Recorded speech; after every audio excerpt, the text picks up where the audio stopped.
Okay बच्चों, अब हम आते हैं अपने क्वेश्चन नंबर 12 में। क्वेश्चन नंबर 12 में लिखा हुआ है, एक बड़ा इंटरेस्टिंग क्वेश्चन है, लाइट हाउस वाला क्वेश्चन है। इसको मार्क करिएगा, ये बहुत ही इंपॉर्टेंट है बच्चों, एग्जाम में आने के इसके चांसेस हैं।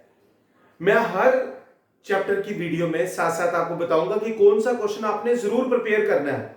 ऐसा नहीं है कि बाकी नहीं करने, बाकी भी करने हैं, लेकिन जिन क्वेश्चंस के लिए मैं इंपॉर्टेंट की कॉल दूंगा वो जरूर करके जाएंगे बच्चों आप बोर्ड के एग्जाम में। ओके, तो चलिए स्टार्ट करते हैं। क्वेश्चन में लिखा हुआ है, क्वेश्चन नंबर 12 में, to warn ships of under water rocks. आपने देखा होगा मूवीज में या कहीं वीडियोस में देखा होगा कि जब सी में शिप्स आती है तो नीचे समंदर के पानी में रॉक्स होती हैं, हो सकती है, होने के चांसेस भी होती हैं। तो ये जो इससे डील करते हैं, नेवी में जो होते हैं या मर्चेंट नेवी में होते हैं या कोस्ट गार्ड के होते हैं, इनको आइडिया होता है कि कहां पर कोई रिस्क है बोट के लिए। तो इन्होंने क्वेश्चन में क्या कहा हुआ है, कहता है कि हमने क्या किया, एक किनारे पर एक लाइट हाउस है, उसके ऊपर एक रेड लाइट लगाई हुई है जो कि कितनी दूर तक जाती है, 16.5 किलोमीटर तक।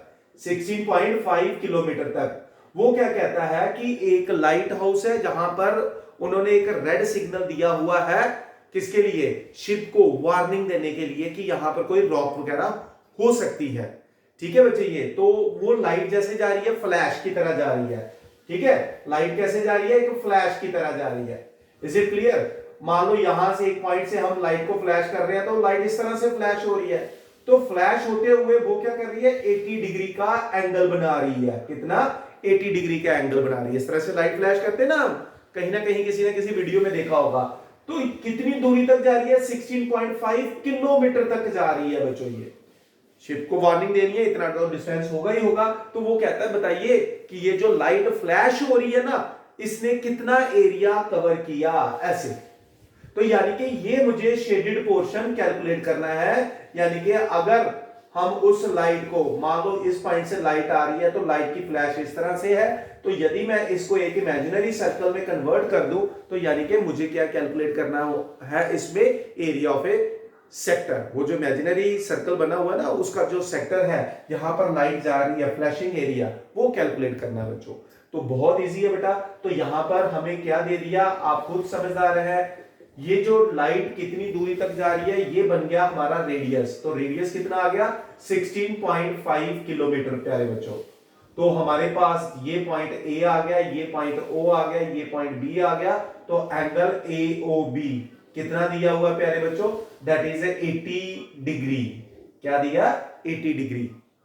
मुझे क्या कैलकुलेट करना है, area of a C, area of a sector. ठीक है, एरिया ऑफ सेक्टर कैलकुलेट करना है बच्चों। ठीक है, तो ब्रैकेट में अगर आप लिखना चाहते हैं तो यहां पर आप लिख सकते हैं सी एरिया। ठीक है, दैट लाइट कवर, वो कैलकुलेट करना है। तो क्या आ गया बच्चों, ये बन गया आपके पास pi r square theta divided by 360 डिग्री। क्वेश्चन के बेसिक पे जाना होता है, ये मेरा मेन मंत्र है सभी बच्चों के लिए। जब तक हम क्वेश्चन को समझेंगे नहीं ना बेटा, तो हम आंसर नहीं दे पाएंगे, अदरवाइज ये रटने वाली बात होती है। तो प्यारे बच्चों, यहां पर वैल्यू डालते हैं पाई की, ये आ गई 22/7 आर स्क्वायर, यानी कि रेडियस। 16.5 को 2 बार मल्टीप्लाई कर लेते हैं, 16.5 16.5 ये आ गया हमारे पास। ठीक है बच्चों, फिर थीटा, थीटा कितना है, 80 डिग्री डिवाइडेड बाय 360 डिग्री, ये वैल्यू आ गई। तो चलिए बच्चों कैलकुलेशन करते हैं, इस जीरो को इसके साथ कट कर देते हैं। तो ये बन गया 4 2 और 9। ठीक है बच्चों, ये इज इट क्लियर? तो चलिए, और कोई कैंसिलेशन अगर होती है तो हम कर लेते हैं, नहीं तो हमें क्या करना पड़ेगा, 2 इंटू 22, ये बन गया आपके पास 44 into 16.5 plus 16.5, 16 sorry multiplication plus, मैं गलती से बोल रहा हूं, 16.5 ठीक है, डिवाइडेड बाय कितना आ गया प्यारे बच्चों, 7 इंटू 9 63। तो अब हम करेंगे इसकी कैलकुलेशन, जो कि ये पार्ट आप भी कर सकते हैं प्यारे बच्चों। तो एक बार फिर बेटा मैं आपको बता रहा हूं, वहां पे लिखा हुआ है to warn ships of under water rocks. Ship को वार्निंग देने के लिए एक लाइट हाउस से हम एक लाइट फ्लैश कर रहे हैं। वो लाइट कितनी दूरी तक जा रही है, वो जा रही है 16.5 किलोमीटर तक, इतनी रेंज तक वो लाइट फ्लैश कर रहे हैं। तो फ्लैश लाइट करके देखो, हमेशा आप इसका एक्सपेरिमेंट घर पे भी कर सकते हो। एक बल्ब लीजिएगा, रात के समय में बल्ब को ऑन करके जिस भी डायरेक्शन की तरफ मोड़ेंगे तो आप वहां पे देखेंगे एक लाइट की फ्लैश जा रही होगी। ग्राउंड पे आप करके देख लीजिएगा, तो वो एक सेक्टर आपको दिखेगा। सिंपल सी बात है। तो ये जो शेडेड पोर्शन था प्यारे बच्चों, ये मुझे कैलकुलेट करना था, जिसके लिए हमें एक सेंट्रल एंगल दे दिया और रेडियस दे दिया। यही हम चाहते हैं हर बार, और हमने कैलकुलेट कर दिया एरिया ऑफ ए सेक्टर। तो प्यारे बच्चों, ये जो कैलकुलेशन है ये आप करके यहां पे लिख सकते हैं बच्चों। आई होप आपको ये क्वेश्चन समझ आ गया। तो जल्दी से आप इस क्वेश्चन की वीडियो देखिए, इसके बाद हम आगे इसको कंटिन्यू करेंगे। ठीक है, हरी अप। तो मैं इसका आंसर लिख देता हूं, कैलकुलेशंस के बाद आप क्रॉस चेक करेंगे। 189.97 किलोमीटर स्क्वायर। ठीक है बेटा, तो ये ध्यान रखना, ये आंसर आएगा इसको कैलकुलेशंस करने के बाद, जो कि बहुत ही आसान क्वेश्चन था। तो जल्दी से आप इसको नोट करें प्यारे बच्चों, हरी अप। अब हम चलेंगे अगले क्वेश्चन पे, क्वेश्चन नंबर 13 पे। ओके बच्चों, हमारा अगला क्वेश्चन है, बड़ा इंटरेस्टिंग क्वेश्चन है। हमारे पास एक राउंड टेबल का एक कवर है जिसपे 6 डिजाइन्स बनाए हुए हैं बच्चों। 6 इक्वल डिजाइन्स हैं। इक्वल डिजाइन ने हमारा क्वेश्चन आसान कर दिया, इसलिए मैं बोलता हूं कि क्वेश्चन के शब्दों पे ध्यान देना बच्चों। तो क्या है, एक राउंड एक क्लॉथ लिया, उस पे ना 6 डिजाइन बना दिए बच्चों इस तरह से, और ये डिजाइन की जो डायमेंशन है, जो एरिया है, वो बराबर है। और दूसरा ये कहा है कि एक डिजाइन बनाने के 0.35, ठीक है, कुछ इस तरह से हमें चार्जेस दिए हुए हैं। तो हमें ये बताना है कि टोटल चार्जेस कितने लगेंगे। क्लियर बेटा?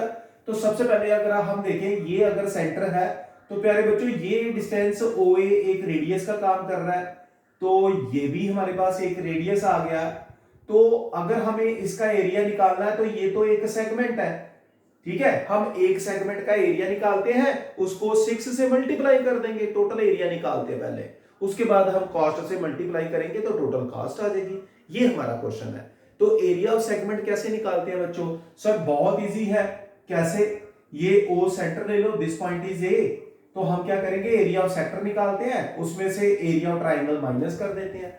बिल्कुल सही बच्चों। ये तो हमें क्या दिया हुआ है बच्चों, यहां पर एक रेडियस दे दिया, यानी कि मुझे क्या दे दिया, OA इक्वल टू OB, दोनों किसके इक्वल दे दिए, 28 सेंटीमीटर के इक्वल दे दिए बच्चों। ये नंबर ऑफ डिजाइन कितने हैं, नंबर ऑफ डिजाइन्स, ठीक है, इक्वल डिजाइन्स है ना सर, ये तो 6 है।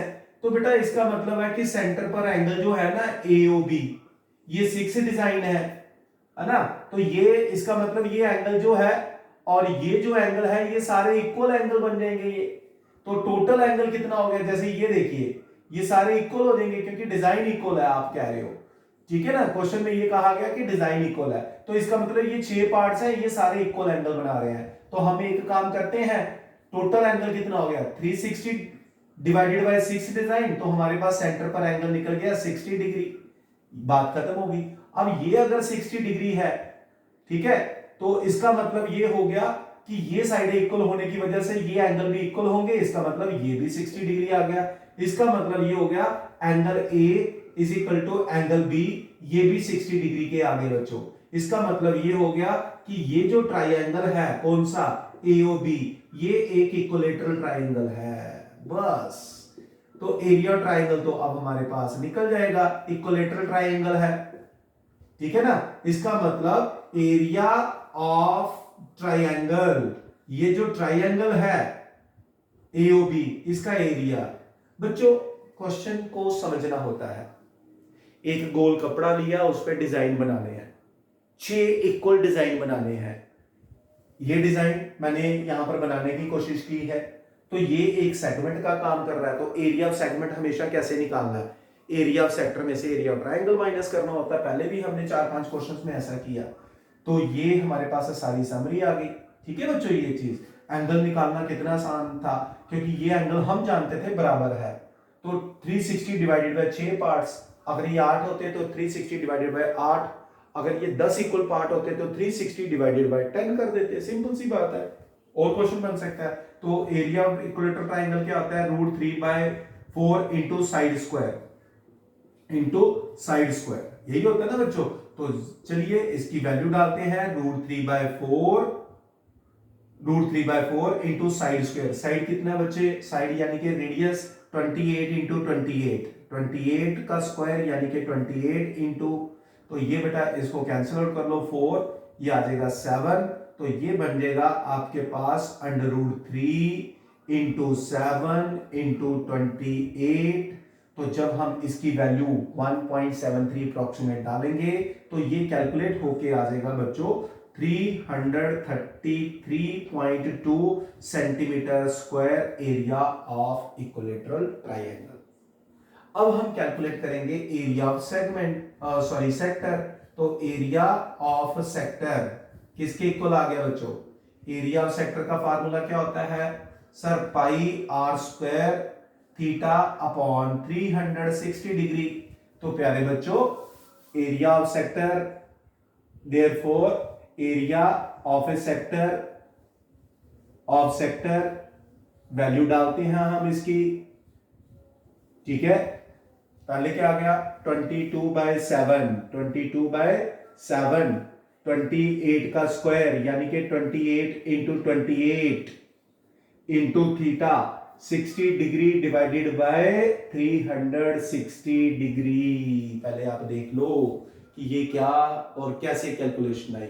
अच्छी तरह से आप इसको देखो जो मैंने यहां पे कैलकुलेट किया है बच्चों ये। ठीक है, एक बार आप देख लीजिए, उसके बाद मैं आगे बढ़ूंगा। ठीक है, area of sector πr² into theta upon 360। तो प्यारे बच्चों जो कैंसिल आउट होता है उसको कर लेते हैं। ये 4 से कैंसिल आउट कर दिया, ये 61 से 60, ये 6 आ गया। ठीक है, और अगर आप इसको 2 से कैंसिल आउट करना चाहते हैं तो ये 3 आ जाएगा। तो आपके पास बन गया एरिया ऑफ सेक्टर 22, एक आ गया, एक 2 आ गया, एक 28 आ गया। तो प्यारे बच्चों डिवाइडेड बाय 3 आ गया। तो इसको कैलकुलेट करके मुझे जल्दी से वैल्यू आप बता सकते हैं। आप इसको लिख सकते हो 44 इंटू 28 डिवाइडेड बाय 3। ठीक है, तो जल्दी से इसकी वैल्यू ये कुछ 410.66 सेंटीमीटर स्क्वायर के इक्वल आएगी। आप लोग इसको जल्दी से जरा चेक करें और मुझे भी बताएं आंसर क्या आ रहा है। सो 410.66 सेंटीमीटर स्क्वायर, ये क्या है एरिया ऑफ सेक्टर। तो एरिया ऑफ वन डिजाइन, एक डिजाइन का एरिया कितना है वो आ जाएगा एरिया ऑफ सेक्टर में से 410.66 में से माइनस करेंगे बच्चों हम क्या, एरिया ऑफ ट्रायंगल 333.20, इसको माइनस कर लो तो बच्चों कितना आ जाएगा, ये आ जाएगा आपके पास 46, एक आ गया। ठीक है, यहां से कैरी करो 410, 333 कितना आ गया 67 और 10 77 सेंटीमीटर स्क्वायर, ये आ गया बच्चों आपके पास total area of one design. तो एरिया ऑफ 6 डिजाइन क्या आ जाएगा, सो एरिया ऑफ 6 डिजाइन, ये जो 6 डिजाइन है इसका एरिया, तो हम क्या करते हैं सर 6 इंटू 77.46 मल्टीप्लाई कर देते हैं। तो जल्दी से मल्टीप्लाई करके इसकी वैल्यू आप लोग मुझे बताएं। ठीक है बच्चों, तो मल्टीप्लाई करके किसी एक बच्चे ने मुझे आंसर बताया है 6 into 77.46, 464.76 centimetre square. Now cost of design क्या है बच्चों, हमें दिया हुआ है यहां पर सेंटीमीटर स्क्वायर का कितना 0.35 रुपी, यहां पर ऐसे लिख लेना रुपीज 0.35 पर centimetre square. So total cast क्या आ जाएगी बच्चों? टोटल कास्ट आपके पास बन जाएगी 464.76 इंटू 0.35। ठीक है, ये आएगी हमारे पास कॉस्ट। इसको कैलकुलेट करके तो जल्दी से आप इसका आंसर कैलकुलेट करके आप मुझे बता सकते हैं। ठीक है बच्चों, ये तो इसको मल्टीप्लाई करना बड़ा इजी है, बचपन से हम लोग मल्टीप्लिकेशंस करते आ रहे हैं। तो मैं यहां पर आप क्रॉस चेक कर लेना, 162.66 रुपीस हमारा आंसर आएगा। तो बच्चों ये था आपका क्वेश्चन नंबर 13। अब हम इसके बाद लास्ट क्वेश्चन एक्सरसाइज का डिस्कस करने जा रहे हैं, विच इज क्वेश्चन नंबर 14। तो जल्दी से आप इस क्वेश्चन को नोट कर लीजिए जो मैंने आपके साथ वीडियो शेयर की है। तो जल्दी से आप इसको देखें, अपनी नोटबुक पे कॉपी करें और इस लिंक को, इस वीडियो को अपने सारे फ्रेंड सर्कल के साथ शेयर करें बच्चों ये, और चैनल को सब्सक्राइब और लाइक करें बच्चों। ठीक है बच्चों ये, और भी बाकी बच्चों को आप बोले कि वो सब्सक्राइब करें, क्योंकि हम यहां पर एनसीईआरटी के बाद सीबीएसई बोर्ड पैटर्न के क्वेश्चन डिस्कस करने वाले हैं बड़ी जल्दी बच्चों। सो हरी अप, जल्दी करिए बच्चों। ओके बच्चों, एक लास्ट इसमें क्वेश्चन नंबर 14 है जो कि एक एमसीक्यू दिया गया है। हमें दिया गया है, थोड़ा कंफ्यूज करा हुआ है ऑप्शंस में। हमें एक सेक्टर दिया हुआ है जिसका एंगल P है और इसका रेडियस दे दिया OA कैपिटल R। तो कहता है एरिया ऑफ सेक्टर। तो प्यारे बच्चों, एरिया ऑफ सेक्टर क्या होता है? पाई r स्क्वायर थीटा अपॉन 360। अब थीटा यहां पर हमें क्या दे दिया? P। अगर हम इस ऑप्शन को देखें तो ये हमारे ऑप्शंस में नहीं दिया हुआ, लेकिन यदि हम यहां पर इसको 2 से मल्टीप्लाई कर दें और 2 से डिवाइड कर दें, 2 पाई r स्क्वायर P अपॉन 720। तो अगर हम इस ऑप्शंस को ध्यान से देखें तो हमारा ऑप्शन डी ये बन रहा है बच्चों। तो कुछ नहीं, कंफ्यूज करने के लिए उन्होंने यहां पर 2 से मल्टीप्लाई और 2 से डिवाइड किया हुआ है। So your answer is option D. Thank you बच्चों। तो ये था हमारे पास एरिया रिलेटेड टू सर्कल का चैप्टर 11, जिसकी हमने पहले इंट्रोडक्शन डिस्कस की। उसके बाद मैंने 14 के 14 क्वेश्चन आप लोगों के साथ शेयर किए। इसके बाद मैं सरफेस एरिया एंड वॉल्यूम वाला चैप्टर आप लोगों के साथ डिस्कस करने जा रहा हूं। आपका एक काम है कि इस वीडियो को, ये जो चैप्टर है area related to circle, maximum से मैक्सिमम सर्कुलेट करें, शेयर करें। ठीक है बच्चों ये तो, और ताकि उसका बेनिफिट बाकी भी बच्चे ले सके। मेरा मकसद ये है कि बाकी बच्चे भी इस चीज का बेनिफिट ले सके, क्योंकि मैंने इसमें पूरी कोशिश की है कि आपको बेसिक कंसेप्ट समझ आए। क्योंकि आप बच्चों की डिमांड पर मैं क्लास 10 की ये वीडियोस बना रहा हूं। बच्चों के मैसेजेस आ रहे हैं चैप्टर वाइज, हमें कोई पर्टिकुलर टॉपिक भी बच्चा पूछ रहा है, पर्टिकुलर क्वेश्चन भी पूछ रहा है। तो आप सभी बच्चों से एक आप रिक्वेस्ट क्या लीजिए, एक आपको मैं ये बता रहा हूं, एक सजेशन क्या लीजिए। जैसा कि हम जानते हैं स्कूलों में प्री बोर्ड्स एग्जाम आ रहे हैं, उसके बाद सेशन एंडिंग एग्जाम आएंगे हमारे सबके सीबीएसई के। तो प्यारे बच्चों, कोई भी क्वेश्चन हो आप कमेंट बॉक्स में जाके, डिस्क्रिप्शन में मेरा कांटेक्ट नंबर भी होता है, तो आप उस नंबर पे मुझे कॉल करके भी कह सकते हो सर इस क्वेश्चन की आप वीडियो बनाकर हमें शेयर कर दीजिए। तो मैं बच्चों आप लोगों के लिए हमेशा तैयार रहूंगा। Is it clear? तो अब मैं आप लोगों के लिए एक और बड़ा अच्छा कंसेप्ट स्टार्ट करने जा रहा हूं, जिसकी अनाउंसमेंट मैं बड़ी जल्दी करूंगा बच्चों ये। ठीक है, और हम कुछ बच्चों को बेनिफिट देना चाहते हैं। कुछ बच्चों का मतलब जो कुछ इकोनॉमिकली वीकर है, उनके लिए कुछ एक स्कॉलरशिप टाइप ऐसा क्लासेस हम स्टार्ट करने जा रहे हैं बच्चों। ठीक है बच्चों, सो गेट रेडी फॉर दैट। तो जैसे ही हम उसको चेकआउट करेंगे तो मैं वो अनाउंस करूंगा बच्चों। तो जल्दी से आप इसको देखें बच्चों ये। थैंक यू वेरी मच बच्चों, God bless you all. But आपने इस वीडियो को बार बार देखना है। जितने भी वीडियोस हैं, जो भी चैप्टर अगर आप पहले देखना चाहते हैं तो आप कमेंट बॉक्स में जाके मुझे लिख सकते हो, मैं उसकी वीडियो बनाकर आप लोगों के साथ शेयर करूंगा। क्योंकि हमारा एक ही मकसद है, हमारे दूर दराज इलाकों में जहां पर कोचिंग की फैसिलिटीज नहीं है, उन बच्चों को बेनिफिट देना है हमारा ये मकसद, ताकि बच्चे अपने घर बैठ के आराम से हर क्वेश्चन को समझ सके बच्चों। ये मेरा उद्देश्य है, ये मेरा लक्ष्य है बच्चों। सो जय हिंद, जय भारत बच्चों।